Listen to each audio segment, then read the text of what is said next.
విజయ్ దేవరకొండ రష్మికల గురించి ఎంత చెప్పినా తక్కువే. టాలీవుడ్లో అందమైన జంటల్లో వీరిద్దరూ ఒకరు.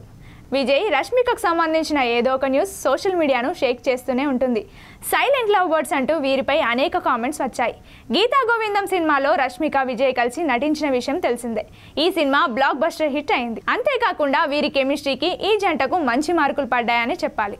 కొంతమంది వీరు పెళ్లి చేసుకుంటే బాగుండు అని కూడా అనుకుంటున్నారు. మరి అంతలా బాగుంది వీరి కాంబినేషన్. అయితే ఈ సినిమా తర్వాత వీరిద్దరి మధ్య స్నేహం మొదలై చివరికి ప్రేమలా మారిందని, వీరు పీకల్లోతు ప్రేమలో ఉన్నారంటూ రోజు ఒక వార్త వస్తూనే ఉంటుంది. అంతేకాకుండా దుబాయ్ ట్రిప్, వెకేషన్స్ ఇలా చెట్టాపట్టాలు వేసుకుని తిరుగుతూ ఎంజాయ్ చేస్తున్నారని పుకార్లు షికారు చేస్తున్నాయి. అంతేకాకుండా వీరు త్వరలో పెళ్లి చేసుకోబోతున్నారని, ఇప్పటికే నిశ్చితార్థం కూడా అయిందంటూ గుసగుసలు వినిపిస్తున్నాయి.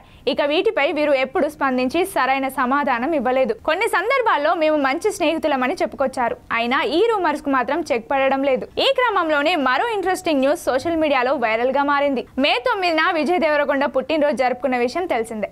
ఈయనకు సెలబ్రిటీలు, అభిమానులు సోషల్ మీడియా ద్వారా పెద్ద ఎత్తున విషెస్ చెప్పారు. కానీ రష్మిక మాత్రం విజయ్ కు పుట్టినరోజు శుభాకాంక్షలు తెలపలేదు. దీంతో సోషల్ మీడియాలో పెద్ద ఎత్తున చర్చ మొదలైంది. కొందరు రష్మిక విజయ్ బ్రేకప్ చెప్పుకున్నారని, అందుకే బర్త్డే విషెస్ చెప్పలేదంటూ, ఈ కారణంగానే ఆమె స్టేటస్ కూడా పెట్టలేదని చర్చించుకుంటున్నారు.